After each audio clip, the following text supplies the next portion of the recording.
Wee! Alright, what is up mga kapotpot? Mr. Kalakal here, and welcome to the vlog. Alright guys, so this afternoon, I'm gonna show you a new project, and apparently we're on MECQ. That's why we will have limitations on our project for a client, okay? So, without further ado, I'd like you to join me in this activity as I show you the project bike for a different setup that we're gonna make all throughout the MCQ season. Okay, so here we go. In 3, 2, 1, boom.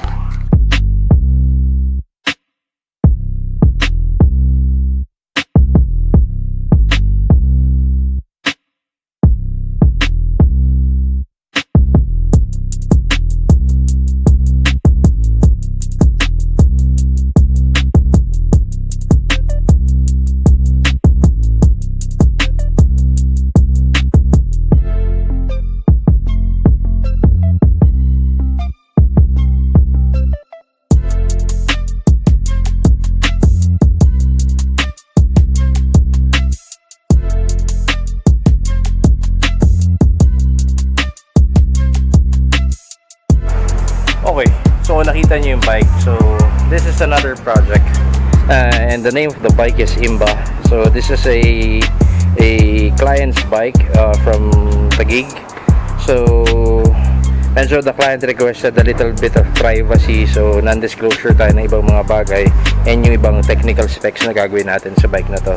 Okay, so if you remember Pepe 150, we made a bike like that before. I mean, itong RKS, nakagawa na tayo niyan dati. Pero this time, I was a bit challenged with the new theme na gagawin natin sa bike nito, or si Imba. So shoutout pala dun sa nagre-request na wag kong pangalanan ng tao yung motor.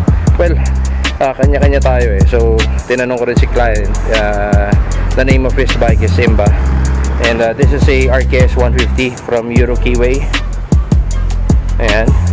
And this is the first day of our custom project for this bike.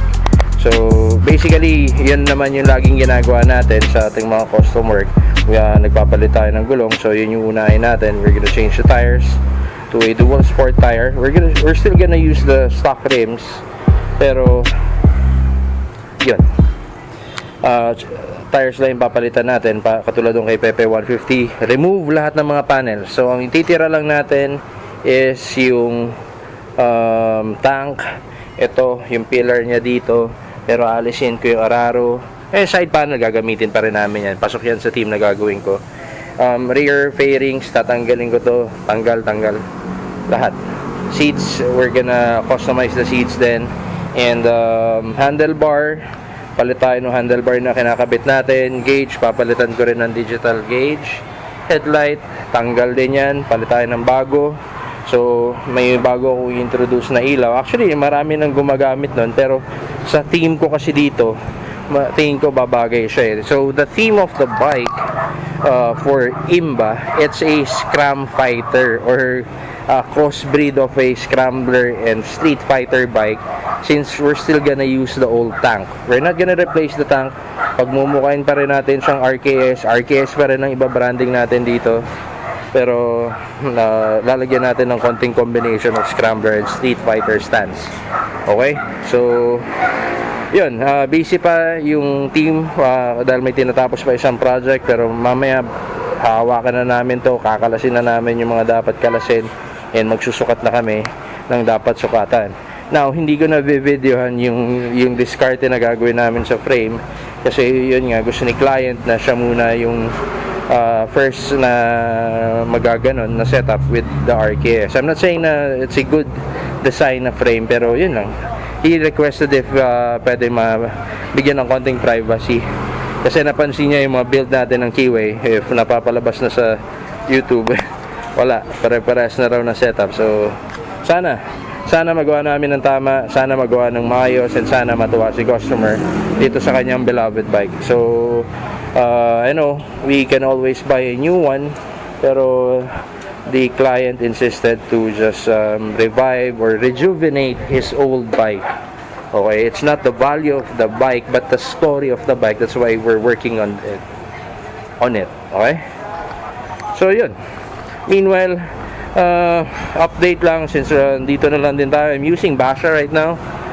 Yan nga lang, nakatanggap na siya ng first crash niya. So lintik na kamote yan. So guys, always observe proper discipline when you're using the road.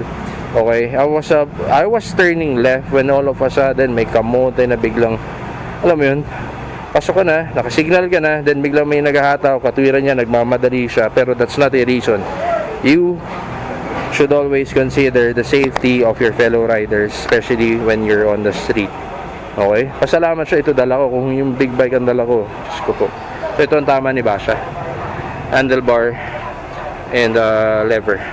So dumaustos yan. Buti nakatayo ko or nag-bail out na ako sa motor. Pero I'm sorry, Basha.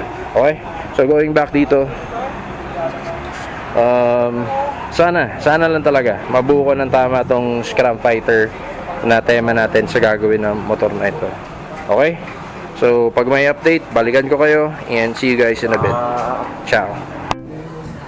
Okay boys, so a day after, hindi kami nakasimula kahapon dahil may mga emergency tayong mga dapat asikasuhin. Now, ito na tayo ngayon. So, baklas-baklas na yung panels nitong RKS or itong si Project Imba. Okay, so kalas-kalas na siya. So, yung mugs binaklas na din at kasama dito papalitan din kasi ng gulong. So, we're gonna try a different approach dito sa kay Project Imba. So before yung huling project na ginawa natin, pinagmukha nating XSR, ito tignan natin kung anong pwedeng nating pagmukhain dito. Since this is, we're still gonna be using the stock tank and more of ano to Street Fighter yung tema niya pero the client requested a retro output, so or classic output. So tignan natin kung paano natin ma-mix and match yung mga bagay-bagay na yan. Okay, so we just have to remove the panels muna so that we can foresee or we can analyze how are we gonna work on the setup of this bike or this Keeway RKS 150.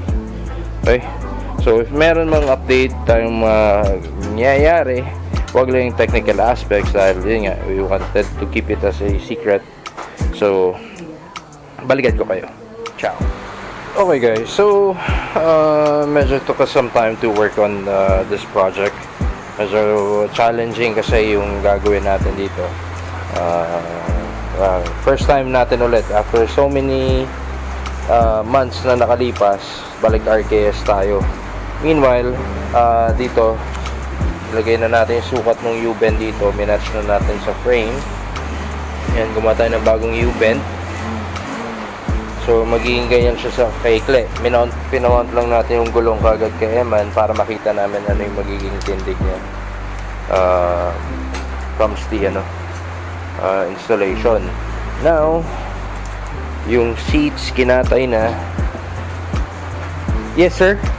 Wala lang sir. Kukunin lang po. Alright, so itong seats kinatay na kasi kukunin namin yung dulo niya. Wala tayong cameraman. Kukunin namin itong dulo para nakayakap yung upuan sa tangke. Then dito, putol na hanggang dito siguro or dito. Then dugtong na lang ng bakal para maikuha namin yung shape. Ayan. Kasi pagka nilagyan ko lang ng mga generic na seats, wala, kawang yan dito. Makikita nyo may space yan. So, kukunin pa rin namin yung original base para yung ginagawa ko sa Keeway. Ayan. Then, ang putol niya hanggang dito. Or yung upuan, yung dulo ng upuan niya magiging hanggang dito. So, hanggang dito. Yung bawas namin. Saan yung bend? Ayan. Dito, bawas yung upuan. Then, plain sheet na lang all the way up to the U-bend. Okay. So, yung tires, okay. Kaya ang gagamitin natin, 120, 90, 17 yung likod. And 110, 90, 17 yung harap. Okay. So abangan nyo yung mga custom pa natin gagawin dito. Meanwhile, baklasin ko na yung mga pyesa sa harapan, then para maikahon ko na. Okay. Ciao. And continuation na naman tayo. Okay, so paputol-putol ang gawa namin dahil yung panahon na hindi nakikisama. At the same time, may curfew kami, so hindi kami pwede magbabad overnight or ng madaling araw sa trabaho. Okay, so meanwhile, ito na ang update kay Project Imba. Plotting lang kami. Yun nga, yung hardest part of this simple project is yung frame niya. So, nakailang sukat at nakailang putol dugtong kami para makuha namin ang accurate form. Okay? So, mamaya, pagka may assessment or may development kami dito sa project na to, sa bike na to, ipakita ko na lang din sa inyo yung quick view of it para mas masubaybayan nyo itong RKS na to. Okay, so ito yung sinasabi ko. Original seat frame pa rin ang gamitin nyo. Every time magka-cut kayo, kunin nyo lang yung dulo para makuha nyo pa rin yung hubog dito sa tangke. And may tama yung tangke niya. Dati na to man? Dati na. Sure? Dati na yan. Okay. Sayang, hindi pa pinturahan. Sabi ko sa'yo, repeat na kasi may tama. Ayun nga eh. Hindi pa natin pinturahan. Well, I have to get the approval from our client muna. Dapat pinturahan na to eh. Wow. Okay, so test fit lang muna tayo. Hindi pa fix tong mga to. Frame, we're done. Seat pan, we're done. Seat frame, check. Yung stock foam, gagamitin pa rin natin kasi importante sa akin to yung hubog dito. Ayoko nung may kawang. So, magre-reshape lang kami ng konti para comes the upholstery. Iko-korte na lang ni Kuya Chris yan. Okay? So, ito yung seat frame niya. So, nasa an ordinary bakal yung ginamit natin. So, hindi pa fix yan. Full weld pa namin. Nagsukat-sukat lang kami ng mga bagay. Now, ito yung gulong niya, yung 120/90 by 17. So, if you're gonna take a quick perspective or quick look of the bike, ayan yung kalalabasan niya. Diba? So, yan mga kapotpot. So, reshape lang kami ng upuan.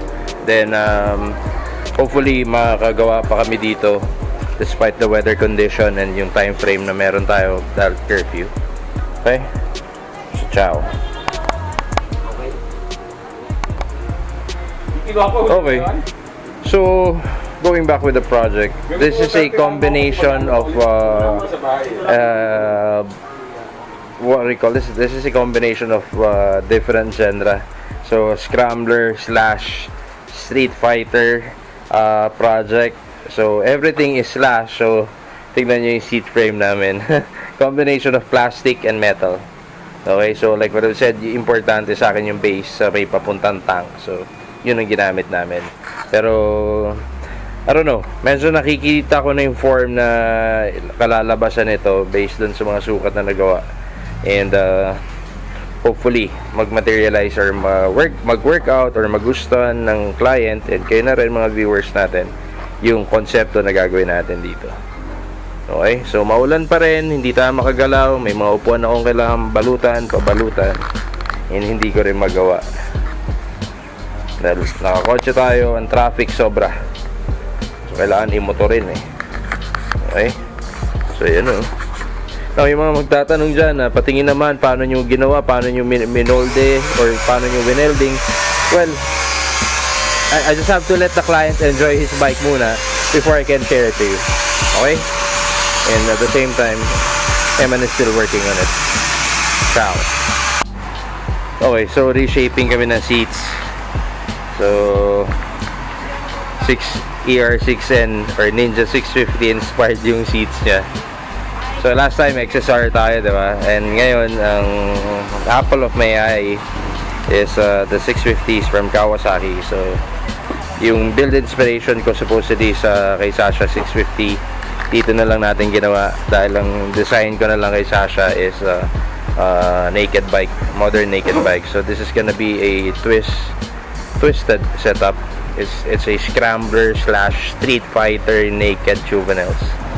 Okay, so yun yung sabi ko kay client eh. So if he doesn't want to change the tank, we're gonna work with the flow of the tank itself. Hindi pwedeng pagmukha yung retro if ganyan pa rin yung tanke natin.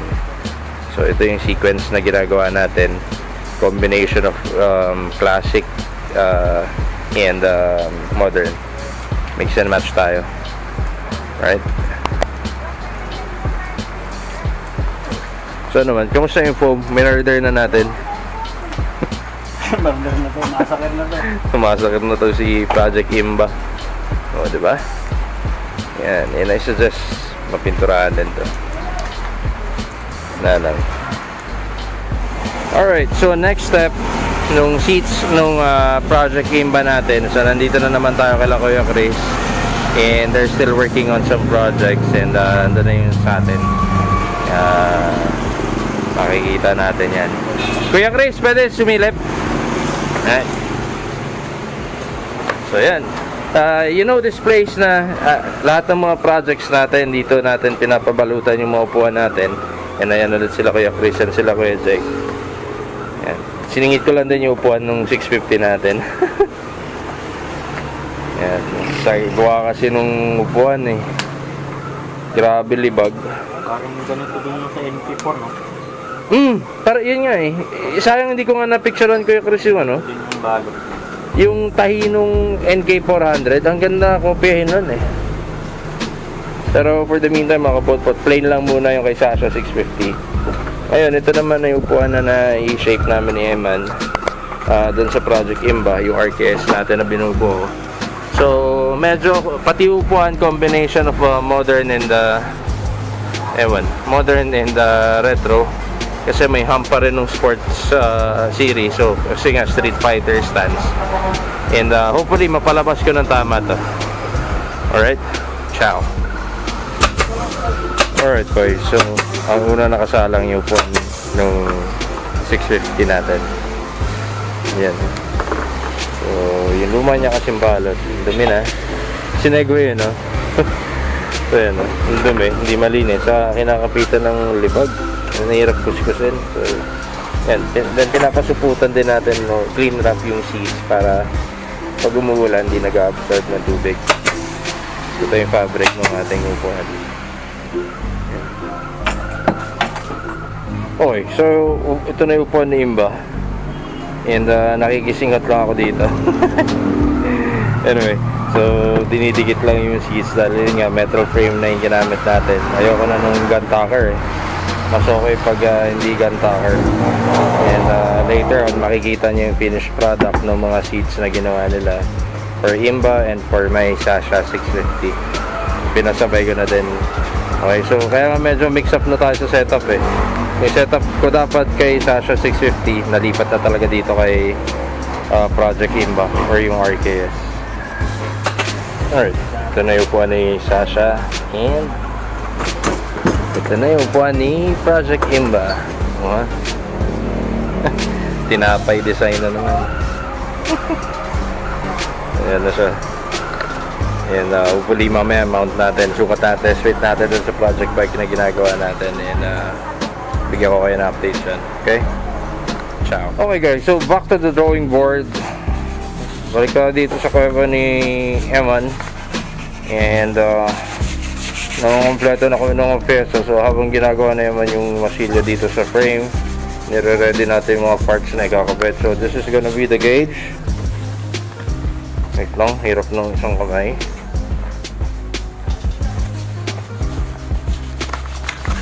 Yan o. Ito pala yung upuan niya. Parang kuko. And ito naman yung gauge for Project Imba. So it's the digital gauge. I don't know if kita nyo, pero we're gonna install it dito. Yan. Yan. Pero totally different look na. Okay? So, what else?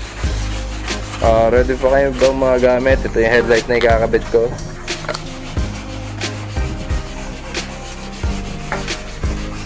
Yan. Yan siya. Diba? Then, good luck. Good luck. Sana magawa pa namin ng tama. Okay? So, meanwhile, prepare pa kami. Then, balikan ko kayo if may update. Ciao. Okay, boys. So, prepared na lahat ng mga piyesang gagamitin natin dito. Masilya na lang kami. Then, we're gonna repaint the tank na din and some of its panels para, syempre, sayang din eh. Ginawa na lang din natin, maiwan lang yung tank eh, di ba man? Maiwan lang yung tank eh, so might as well gawin nilang lahat para at least kompleto at buo na. Okay, so ayan siya. Meanwhile, yung next clip na mapapanood nyo, yun na yung ano natin, ito na yun, this will be the last time that you're gonna be seeing this bike on this condition. Okay, so nakaprepara na kami, na-ready ko na lahat ng mga gamit, na-ready na rin yung frame, so lahat to installation and painting na lang. Okay, so bueno mga kapotpot, yun na muna ha. See you on the next clip. Ciao. Okay, update with Project Imba. Imba or Imba? I forgot. Yun na. Alright, so there you go. Final phase or final process for phase 1, wherein yung pagbuo natin ng form ng bike, kabit na rin natin yung ibang mga accessories niya. So dito na natin ginawa lahat dahil puno yung parking ko sa condo and I cannot do it there because of yun nga, limited space. That's why nakipwesto muna, siksik muna tayo dito. So are you guys ready to see Project Imba? So here we go. Charin! Ayan. So Imba and Doc. Ayan, mga nagsisiesta. So ini-istorbo natin sila dito. Okay, so may mga minor lang tayo mga hahabol like yung handle grips and yung buffing ng tank. Then lalabas na natin dito sa kuweba and then diretso na sa decals department for the detail ng bike na ito. So again, don't expect too much from the build or from the project. Ang concept namin dito, hiniba ko yung konsepto from a previous RKS project. This is a Scram fighter. Scram fighter na custom. So, yung magko-comment na naman dyan, di pinalitan yung tank. Like what I've said, ayokong palitan yung tank. And the client requested na kung pwedeng wag rin palitan yung tank so that makuha pa rin namin yung identity ng RKS 150. And again, the base bike is RKS 150. Okay? So, na-mount na rin natin dito yung muffler niya, yung BR bullet pipe from Mr. Brian Chang. So, if you need this type of bullet pipe, PM nyo lang si Brian Chang sa kanyang Facebook. Okay? So, sa mga viewers natin, madalas nyo naman nakikita kasama ko si Brian Chang. So, ideal kasi yung size niya for the size of the bike. Hindi masyadong exaggerated na grabehan sa laki. Okay? And sa lahat ng mga bikes na ginagawa natin, ito talaga ang pipe na kinakabit ko. Okay? So, what else? Siniba ko rin yung konsepto. Gumamit ako katulad nung sa ER6 natin kay Sasha. Kinabitan natin ng bar and side mirror na lift type. And ito yung front end ngayon ni Project Imba. Okay? So hindi nyo pa ma-appreciate ngayon yan kasi masikip dito, nakatago pa siya. Mamaya, pagka na finishing touch na namin, bigyan ko kayo ng montage ng bike. Okay? So, ciao. And so, buffing na kami ng tank, guys. Buffing na ng tank. Pasensya na if hindi ko masyado ma-elaborate yung video ng tama. Kasi yun nga, inabutan itong si Project Imba, inabutan ng implementation ng MECQ and hindi namin magawa ng magdamagan. So, paputol-putol ang gawa. Pero just the same, medyo na-challenge kasi tayo sa RKS project na to dahil hindi siya yung the usual stuff na ginagawa natin. Like yung mga Keeway 152s. Ito kasi nag-iba tayo ng setup. Again, this is a Scram fighter setup. So, I have to mix the two genre, the Scrambler and the Street Fighter look at the same time. Yung mixing genres of old and modern aesthetic looks. Okay? So, Eman's gonna buff the tank lang and then kabit na namin yung mga ibang mga parts. So, ang hindi na lang naman na ikakabit is itong handle grip. Okay, na black din and decals na. So, abangan nyo yung part 2 ng video natin of Project Imba or itong RKS 150 para mas ma-elaborate ko pa sa inyo yung mga things na or yung mga setup na ginawa natin dito. Okay, the process, hindi ko na video dahil I don't want alam nyo naman na yung process natin ang ginagawa sa phase 1 pero just the same, I hope you like the output or the outcome of this project. Okay, so kita-kits. And so after so many years, we're about to finish our project dito sa phase 1 natin. Phase 1 and phase 2 of Project Imba or itong RKS 150. So finally, na-assemble na namin ulit. Now I'm just finishing with the emblem or with the decal. So ito, since stealth ang setup niya, stealth setup, so hindi ko nalalagyan na masyadong maraming kolorete. So ayan siya. Yung emblem na lang na pinagawa ko dito, ang ilalagay ko, pangalan ng bike, and then yan lang yung ginawa kong decals, stripes lang. Okay? So mamaya na lang pagdating ko ng condo, bigyan ko kayo ng quick walk around and summary of nitong video na to, and ano yung mga nakikabit natin mga pyesa sa kanya. Alright? Ciao! And we're back. Dito na tayo sa condo, and inabot na tayo ng time check, past 12. So it's just been a long day for us for Project Imba, and here, without further ado, pakita ko na sa inyo itong project bike na ginagawa natin. Okay, so there you go.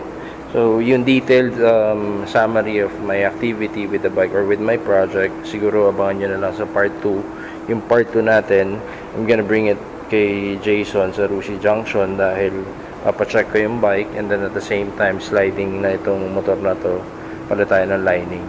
Okay? So meanwhile, ito na si Project Imba.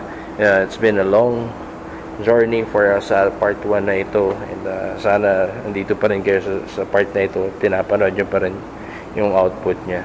So okay, so ayun. Oh yeah.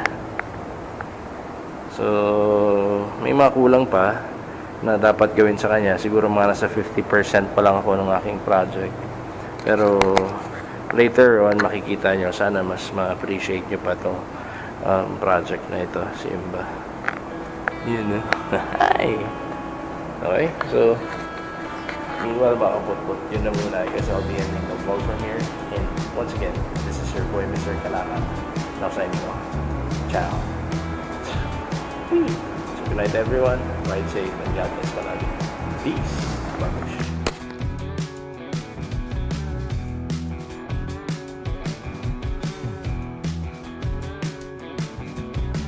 Okay, minor issue number 1.